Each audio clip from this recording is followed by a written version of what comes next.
to be here to listen to me talk about a topic that I'm very personally attached to and is kind of become my life's mission. So if you allow me, I will share a quick presentation and then we can have a discussion about the same after that. Sorry, hang on. Okay, if my presentation is visible to everyone, I will start. So I'm Dr. Abhishek Mangeshikar. I am a gynecological surgeon. I practice in India, and I run one of the main multidisciplinary centers in the continent of Asia. So we are a big tertiary referral center for advanced endometriosis. And I also am very passionate about spreading awareness about the disease so that there are fewer. Okay. I have nothing to disclose. I have no financial disclosures or conflicts of interest. Just a pre-warning that the following presentation has content that may be distressing to some viewers. Like T mentioned, this is a safe space. The discussion may trigger memories of previous medical encounters. And also there is some graphic surgical imaging, but I've tried to keep that to a minimum. So just an overview of what I'm going to talk about today. We're going to look at how endometriosis affects quality of life in general. And I'm going to talk about the background of bowel endometriosis and how we've reached where we are today. The incidence of the disease, it's not as rare as one would think. It's not like once in a blue moon. It's a very frequent disease. We look at the clinical features and symptoms associated with this disease, how we make the diagnosis, and how we treat it. And then we're going to look at some evidence regarding the outcomes of these treatments. And then I will talk about classification systems and the language of endometriosis, so how we can standardize it so there's less ambiguity about it. And then we'll go through some frequently asked questions and we'll end with a discussion. So just to summarize, a very typical scenario of the endometriosis patient is that when the onset of the menstrual cycle and pain presents, they are referred to their physician and they try over-the-counter pain meds or any symptoms to alleviate. And then the pain progresses and they end up missing work or school. And then the healthcare provider will try stronger drugs or refer to an OBGYN. Now the OBGYN will try hormonal suppression of different kinds, whether it's combined pills, progesterones, or the intrauterine device.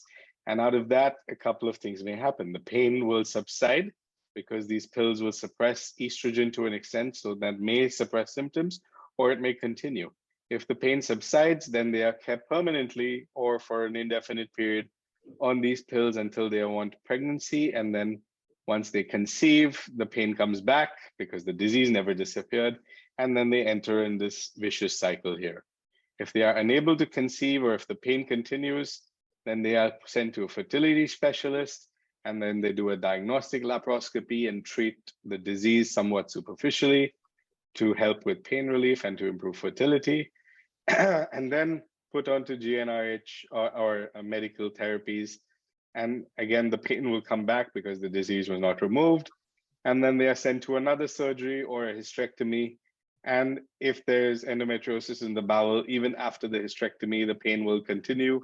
And then the patient, after going through this whole rigmarole of failed treatments, starts to question herself, and it does affect mental health as well. What we know of pain affecting daily activities and quality of life. This is a great paper in 2011, which showed that most activities affected by negatively by the symptoms of endometriosis are sexual life in up to 50% of the correspondence, familial structure and personal relationships, also performance at the workplace and the academic settings, housekeeping, attendance at work or university, social activities, sports, clothing choices, and among others.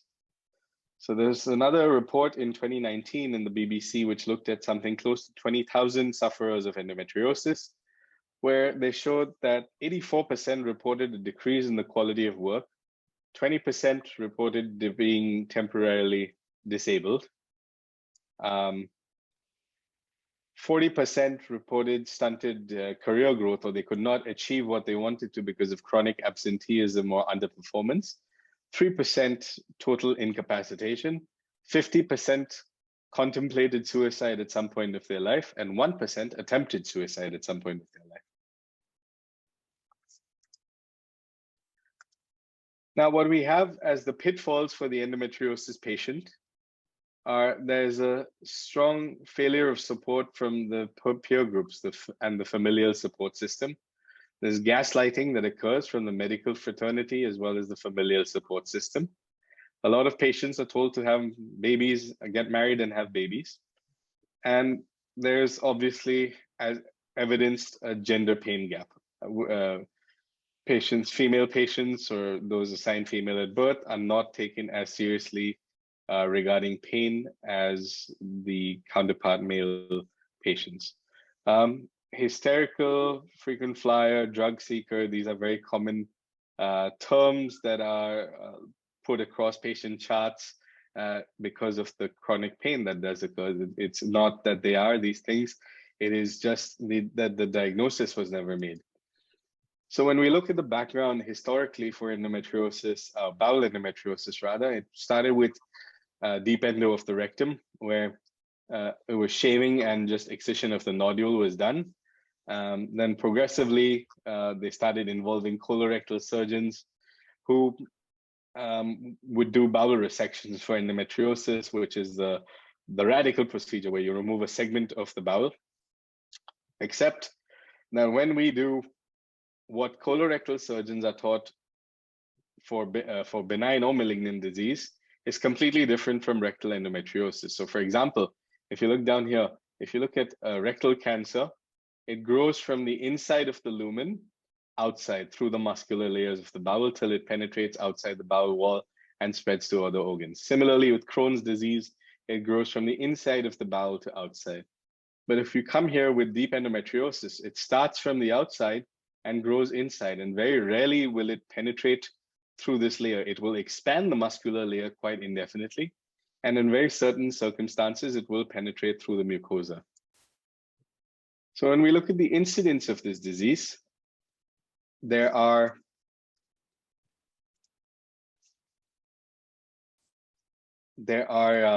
almost 12% of the cases diagnosed with involvement of the bowel. Although I believe that this is grossly underreported and the number might be a lot higher. Most underdiagnosed or misdiagnosed form of the disease will be from the bowel, and it has the most tremendous consequences because these patients usually end up with frequent recurrences because the bowel nodule is never addressed, and they have continued symptoms of pain because the bowel nodule, whether it is central or lateral, is one of the most painful conditions or presentations of the disease that is known. So we'll mostly see it within the large intestine. That's the rectum and the sigmoid colon that goes down here. And that's the end of the digestive system where the anus is. We also see it quite frequently in the appendix. And that may also involve the cecum and the ileum, where the small intestine enters the large intestine. So these are the most frequent. Of course, you do get it. You do get satellite lesions all around the intestine. They can occur anywhere, but in literature, this is what is reported the most. So as you can see, frequently in the literature throughout the years, we've got varied incidences, anywhere from 5.3% to 35% of the series have reported bowel endometriosis of the large intestine, colon or bowel. Let's look at the symptoms. How do these patients present to us? So if we look at IBS, endometriosis in general, and endometriosis with the bowel, there are a lot of similar symptoms. So it's a very confusing diagnosis. So the most common is pain during the menstrual cycle. There's also chronic pain. So that's pain outside the menstrual cycle. Deep dyspareunia is pain during intercourse on deep penetration. Dyschezia is pain during bowel movements. Catamenial diarrhea. Constipation or bloating due to the sensitivity of the bowel or pain with sitting. There's radiation to the perineum. Sometimes there may be blood or mucus in the stools. And upper GI bowel can present with severe nausea and vomiting. IBS is a very common misdiagnosis of bowel endometriosis, and IBS is supposed to be an idiopathic diagnosis where we don't know a cause, and just because the bowel endo is not getting diagnosed, the patients are labeled as IBS. So a diagnosis occurs 2 times more frequently with endometriosis patients than those without endometriosis.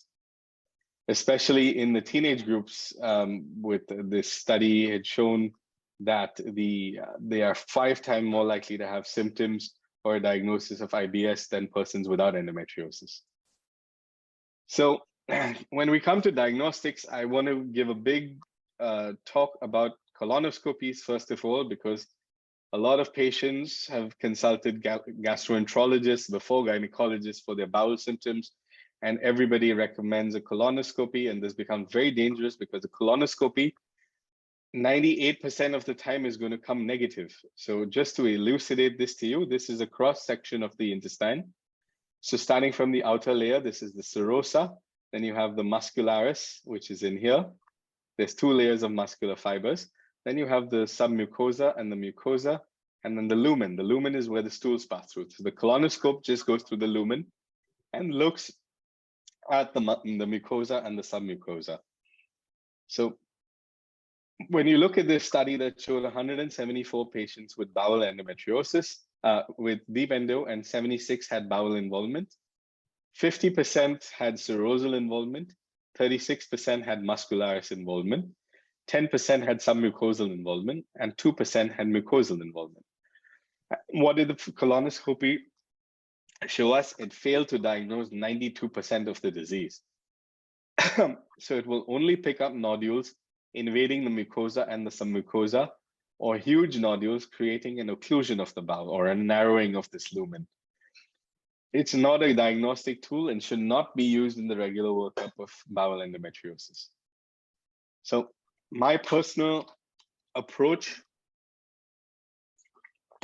is to first listen to the patient, listen to the symptoms. Don't jump. I don't like to jump from a diagnosis of pain during the menstrual cycle to, okay, let's go straight into imaging. We have to talk about the presentation, where the pain is, localize it. We have to look at the neuropelviological assessment to figure out what possible nerve roots could be involved and which dermatomes are affected, and then reach a differential on that from listening to the patient and the history. A consult cannot be rushed. Endometriosis patients have very long, detailed histories. They've probably, usually by the time they come to me, have undergone multiple surgeries, so we have to look into all of that. And these diagnoses take sometimes 1.5 hours to 2 hours. We have to talk about types of pain and their location and go through a detailed history. Examination should be very gentle. Chronic pain patients have heightened sensitivity for pain. So if we can do an examination, if not possible, we try to postpone that examination until the patient is under anesthesia or sedation.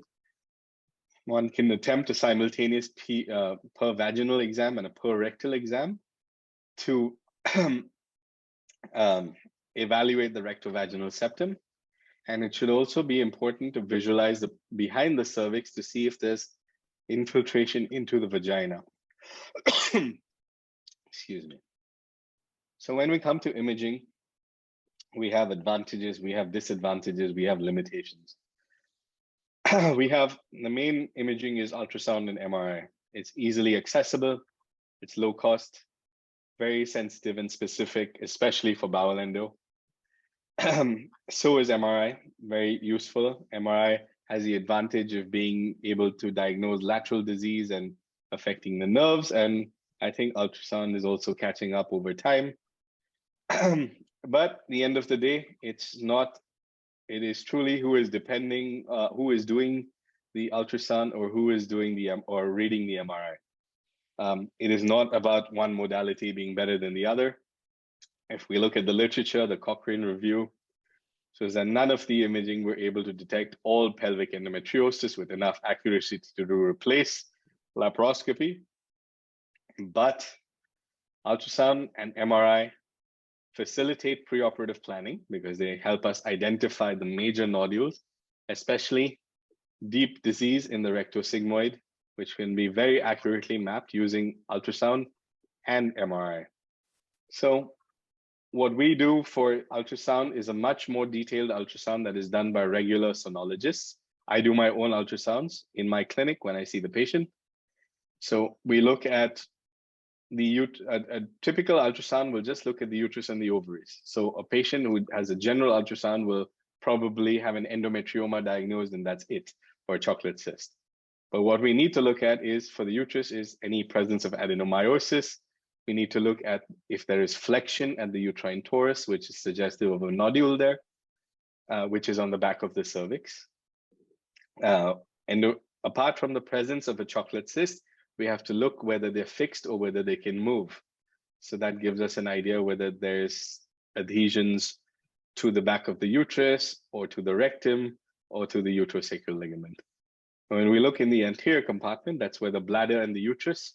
So we look to identify if there is a hydroureter, which is caused by an occlusion of the ureter, which causes a distension or a filling of the ureter, which can become very dangerous. That can cause some kidney damage. So we should always scan the kidneys as well. Posterior compartment, we look to see for fixity between the uterus and the rectum. If there is no fixity and they move together, it's called the frozen pelvis. If we have a uterine torus, we check there and then turn transversely to look at the uterosacral ligaments. A probe in the posterior fornix will check for pouch of Douglas obliteration. Here's just a quick example. This black line here is the normal rectum, the muscularis layer, and you can see the nodule is this thickening horseshoe-shaped structure. The lumen is the white area below, and the posterior muscularis is this thin black line. So you can see how big the nodule becomes here. And then as we look at the nodule a little more closely, we see that there are two nodules in close consecutive intervals to each other. And then we turn it, so we see this nodule is attached to this big endometrioma on the right side. And down here, there happens to be a big infiltration into the parametrium. So one of the other symptoms this can cause is severe sciatic kind of pain when there is lateral disease into the rectum. So our imaging on ultrasound or MRI, which is this area between the uterus and the rectum, should match up with what we find at surgery. Similarly, in this case, you see the two nodules in close consecutive approximation of each other. Similarly on the MRI. And when we do a resection, we are right above and below the nodules. We do not ever resect more bowel than necessary. What we need to know at the time of surgery is we need to know the length of the infiltration, which is going to determine whether we're going to do a resection or a disc, depth of infiltration into the muscular layer, infiltration into the vagina, how far it is from the anus, which will determine whether the patient can have any complications regarding continence and or loss of bowel function. And we need to know if there's any lateral infiltration involving the sacral nerves, because this can lead to very severe urinary retention. So procedures according to the types of lesion, we have shaving, we have a disc excision. I will elaborate more about these techniques later, and segmental resection. So there are major debates about whether we should only do shaving or only segmental resections, but the answer is you should be, a surgeon should be well versed with all three techniques. So shaving is restricted to lesions that are not penetrating into the muscularis much. We can have deep shaving for deep lesions, but this is a very incomplete technique. I will show you that it does leave a layer of fibrosis behind and has slightly higher recurrence rates. For lesser lesions smaller than 3 or 4 centimeters, less than 1/3 of the circumference involvement, we can do a disc excision, which is just removing the anterior wall, but a full thickness excision. And bigger lesions more than this, or more than 1/3 of circumference involvement, require a segmental resection. Similarly, multiple nodules in close proximity to each other also require segmental resection, or multifocal lesions with different depths along a long length will also require segmental resection. Let's look at the cross section of the bowel. So shaving is restricted to up to the muscularis. Mucosal or deep shaving is involving the muscularis, and a disc excision is a full thickness for less than 1/3 of the circumference of the bowel. So we should be able to choose what the patient requires rather than just what we're comfortable with. Shaving is basically excision without opening the rectum or the lumen of the intestine. And it's separating this nodule, this fibrotic nodule, from the lower muscularis and the lumen here. It's complete excision with bowel conservation is what the goal of the treatment is. You can use any modality, whether it be scissors, lasers, harmonic, or ultrasonic cutters. The goal is most likely incomplete because there may be fibrotic disease still left behind. It has the lowest rate of complications. It also has the low rate of functional outcomes because there is no dissection into the nerve plexuses. It also has the highest recurrence rates, probably 8%. And what we need to understand is that not all nodules are amenable to shaving, and different surgeons do different shaving. So if you look at it, here are some examples that I've seen and have come to me that have had a shaving procedure done. These are very large nodules in the pelvis, in the bowel, that are almost subocclusive. And what was shaved was literally 10% of the disease. So of course, this is not a recurrence. These are nodules that were simply left behind. So again, patient selection is a very important criteria for performing a shaving procedure.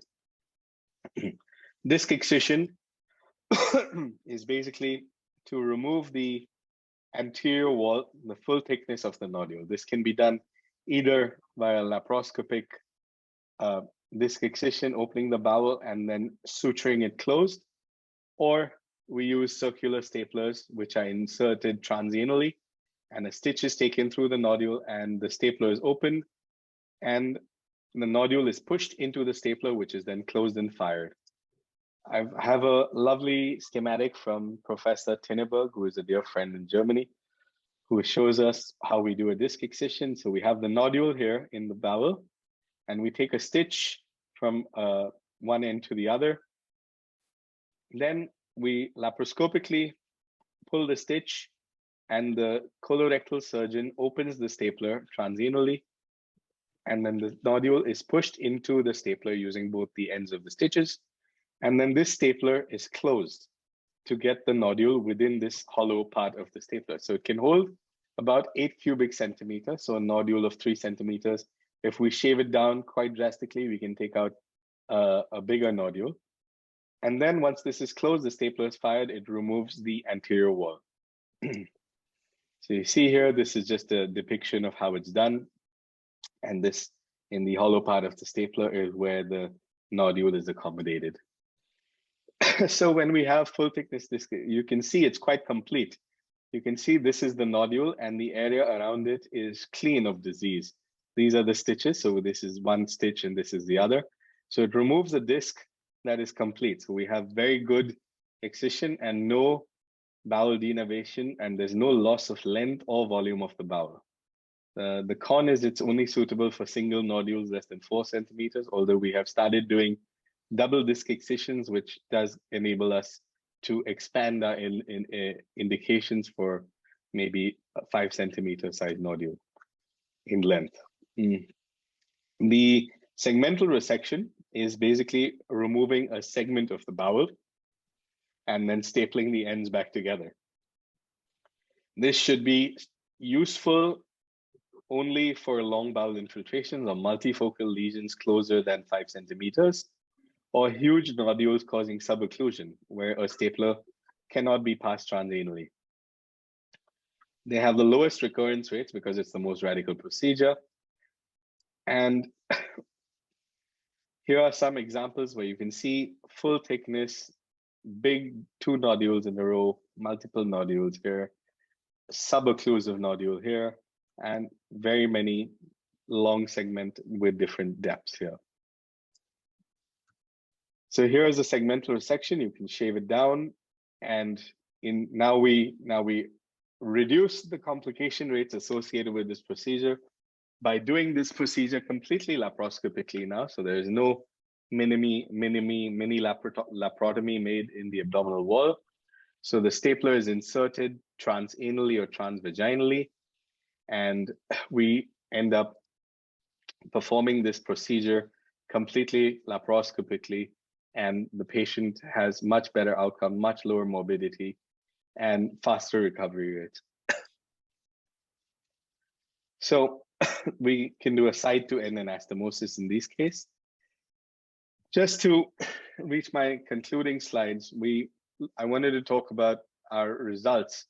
We've not finished tabulating 2022 yet, but for the past year of 2021 and 2022, when we were coming out of COVID and travel was starting to open up, we treated patients from a huge variety of countries. So we have a good demographic for our studies, and showed that bowel endometriosis is a very frequent disease. We had 127 cases during that time. Again, the number was greatly reduced during COVID because of our restrictions on travel and ability to operate. And out of those 127 patients, 53 showed bowel involvement, which is almost 50%. Now, out of those 50%, shaving, we had 24% who underwent shaving, 38% who underwent segmental resection, and 38% who underwent disc excision. So it's a good distribution. So we tailor the procedure and to the patient's goals of treatment and to the disease and to the pathology which presents to us. Complication rates at that time were 3.77%, which were due to leakage from the anastomosis, which were managed with a temporary ileostomy. Only 3% of patients ended up with a stoma or a bag, which was reversed after 4 to 6 weeks. These are not permanent. And now I've seen the results of our current year since we started doing the complete nose technique, which is laparoscopically and without the mini lap. The complication rates have dropped to 1.6% now. So that's much more improved patient outcomes and making this procedure more reproducible and a lot safer. Looking at the French group that looked at 1,100 patients, they had a leak rate of 1.3% after shaving, 3.6% after disc excision, and 3.9% after segmental resection. So very similar to their statistics. And then when you look at this paper by a great friend of mine from Israel who trained with Professor Roman in Bordeaux, we look at this group of superficial endometriosis, deep endometriosis, but not gastrointestinal, and deep endometriosis involving the bowel. We show that the group 3 had much greater improvement of symptoms over groups 1 and 2 in terms of gastrointestinal quality of life, which is frequency of bowel movements, urgency, decreased urgency, and decreased loose stools. So it's very important to choose your weapon when addressing this disease. Most of us are familiar with this classification system, which is the ASRM, which is 1, 2, 3, 4. For bowel endometriosis, it's not very helpful because stage 4 can imply peritoneal disease, ovarian disease, bladder disease, bowel disease, and it has no information conveyed to the surgeon. The enzyme classification, on the other hand, is much more useful because when we look at deep endometriosis, we look at the rectovaginal septum, the lateral disease, which is the B compartment, so the parametrial and the uterosacral disease, and C is within the rectum. And you also have F for further away disease like diaphragm, lung, nerve, or for the intestine in other parts of the bowel, and we give it scores. So an NGN score will give me great knowledge about what kind of disease I'm going to expect.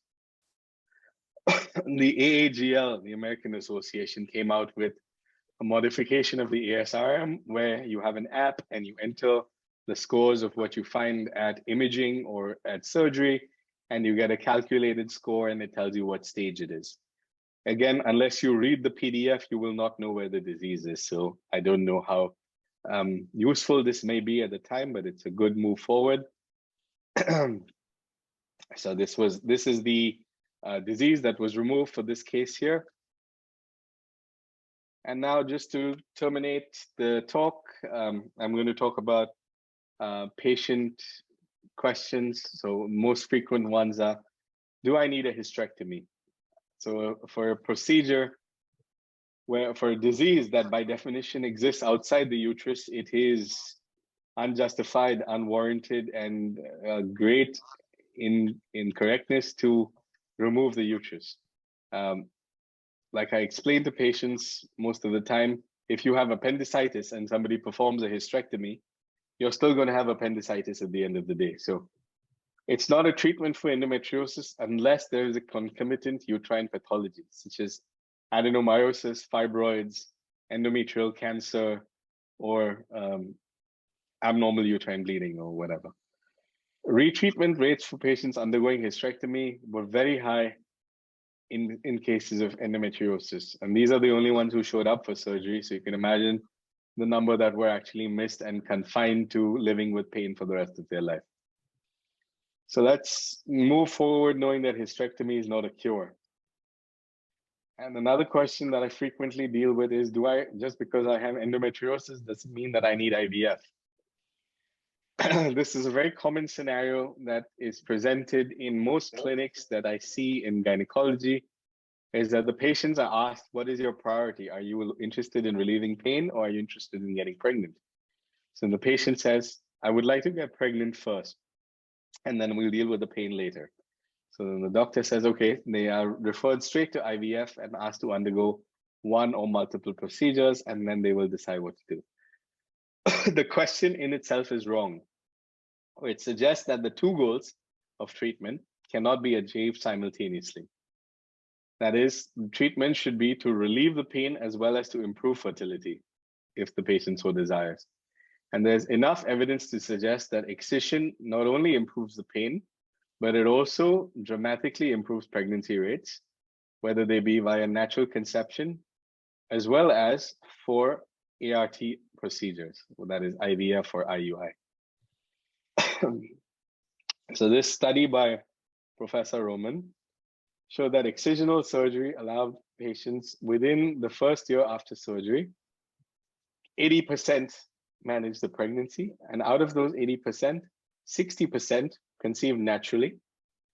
Excisional surgery also dramatically improved the IVF outcome. So they also had a later study that showed that patients randomized to excision surgery first followed by IVF versus patients sent directly to IVF. The ones who underwent surgery first and then IVF had a much higher pregnancy rate than those who were sent to IVF alone. We will also need to understand why medical therapy will fail for bowel endometriosis. Medications for endometriosis aim to suppress estrogen. So they will create a state of pseudo-pregnancy or pseudo-menopause, depending on what hormonal suppression is used. So they suppress estrogen-related flare-ups of the disease. So there may be a transient absence of symptoms, but there is by no means regression of the volume of the disease or the spectrum of the disease.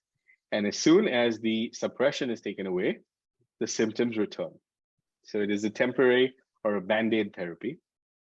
Endometriosis is a hormone-dependent disease and not only estrogen-dependent.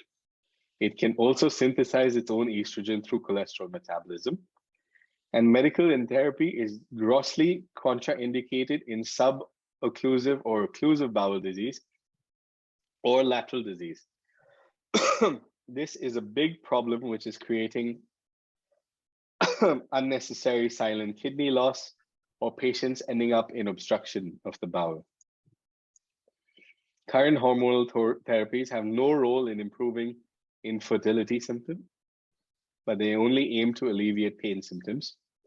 They do not definitively cure the disease, which may also progress in spite of the suppression of pain.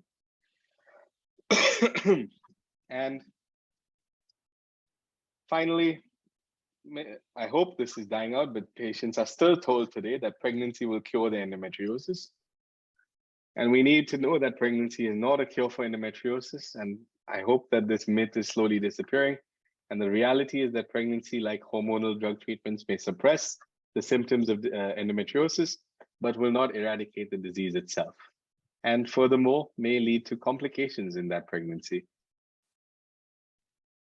Just as a last note, we need to do more studies on regional and ethnic variations of the disease in terms of location, whether there is a static or progressive disease, whether age makes a difference, what are the demographics of age, and how to monitor the growth of the disease.